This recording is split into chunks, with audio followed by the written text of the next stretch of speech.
Hey guys, welcome back to my channel. So as you can see, I'm in the middle of doing my makeup and I thought I would film this as an individual video because it's a really good blush hack that I think that you guys might find useful. So this is a blush hack if you are using powder blush. I know lots of you still love a powder blush. I know creams can be a little bit daunting to some people. However, once you start trying creams, I promise you, you'll never want to go back. And this is to aid the longevity, but also to achieve that smooth finish on the skin. If you're somebody that finds that when you apply powder blush, it tends to go a little bit patchy, this is for you. There's nothing worse than when you go to apply a powder blush and it goes kind of like tacky on the skin. It's either if your foundation is not completely set underneath or you've not already gone in with powder, and then you go on and it just kind of looks a little bit patchy. Now this works best if you use a finishing powder rather than a setting powder, because setting powders tend to be like loose, they tend to be a lot more talky in my opinion, whereas a finishing powder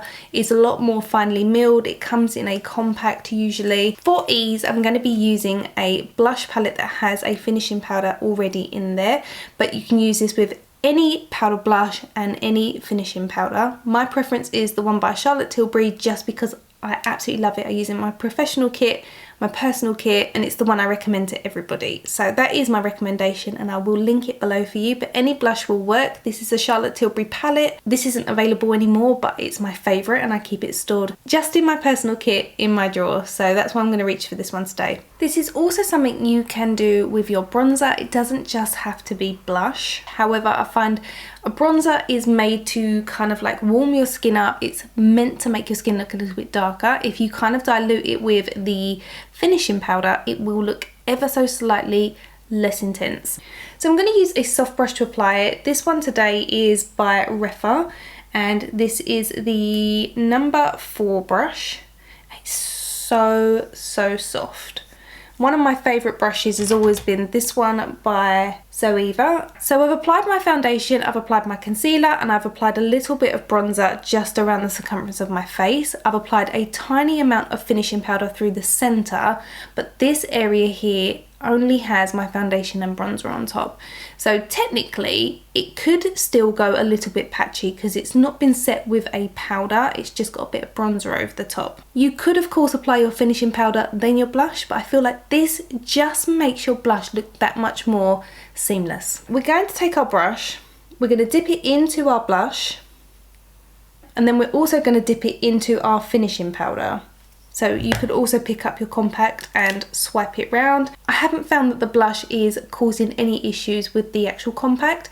It's not leaving any of the blush on there. Instead, the bristles are actually picking up the powder on top. You can see that it's actually kind of layering the two. You've got the blush underneath and then you can see that the finishing powder is sitting on top. So it's not affecting my actual powder, which is great. So I'm kind of mixing between the two. And then we're going to apply it, and because it's got the finishing powder on, it just goes on so much more smoothly. So we're going to work that in circular motions using a light hand, and we're going to apply that where we would apply our blush. So very soft hand, light circular motions. So it's also setting your foundation at the same time as applying your blush. Obviously you can set your face with a setting powder first, that's completely up to you. I always tend to reach for a finishing powder because I don't like a heavy finish. I promise I will do the tutorial on the differences between a finishing powder and a setting powder. However, this is about using the finishing powder with it. Finishing powders just give this really beautiful kind of veil to the skin. So if you are particularly oily, you can set your skin first. However, I find this particular area here, even though I'm kind of like combination oily, is absolutely fine. I don't tend to get oily here, so I can just work the finishing powder over it.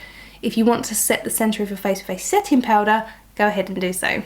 So going back into my blush, then into your finishing powder, and just mix between the two.